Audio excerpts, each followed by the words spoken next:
What is the American dream?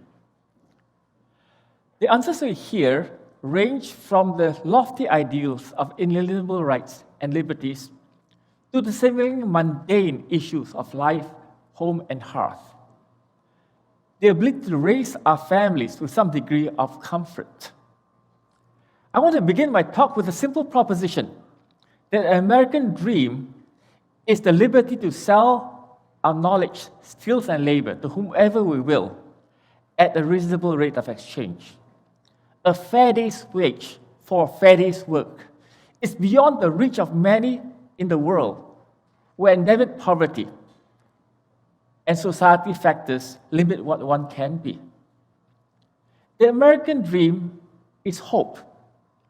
Hope that in America, irrespective of where we begin in life, we can improve our livelihoods and that of our children by improving our knowledge, skills, and the value of our labor. This is not a natural consequence of the Industrial Revolution. In fact, the early Industrial Revolution can be characterized by rich people paying poor people to make things for other rich people, leading to the privations and misery depicted in Charles Dickens's novels. The production line and mass production is not the panacea either. Before Henry Ford's wage innovations, Hershey's in Pennsylvania was paying low wages to line workers manufacturing confections. It took the vision and the act of will by Henry Ford, who famously said, and I quote, "We believe in making 25,000 workers prosperous and contented, and to follow the path of making a few slave drivers in our establishment multi-millionaires." And so was born the great American middle class.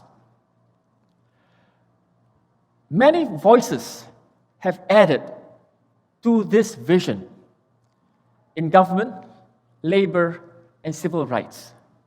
The proposition that workers should be rewarded in meaningful proportion to their production quite literally changed society. But that dream, that hope, is in peril. With globalization and the internet, work has become fluid across borders.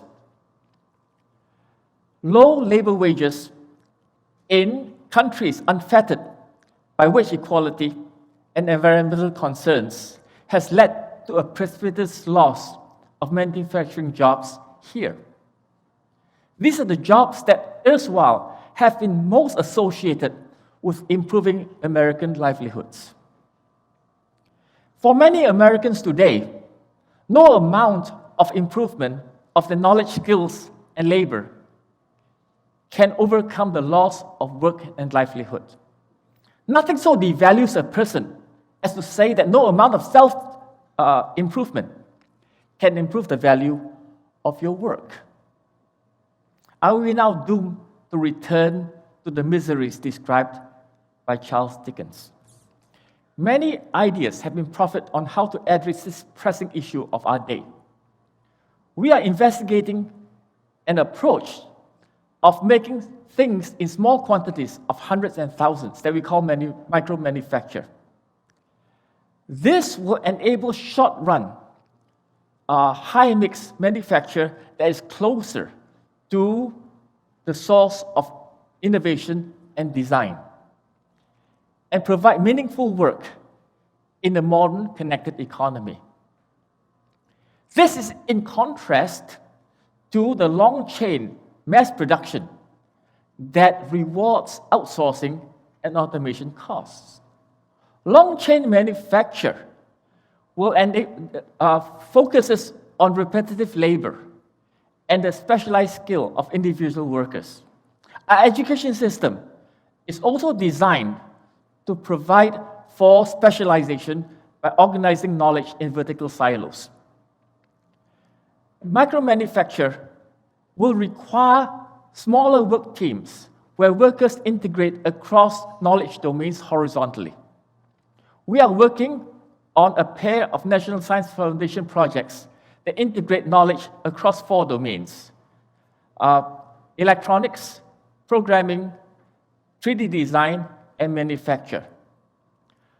This will allow our students to work in a series of projects with increasing levels of complexity. We have implemented this approach in several programs, technical work programs in Texas for several years. This is a contribution to reviving the American dream. Thank you.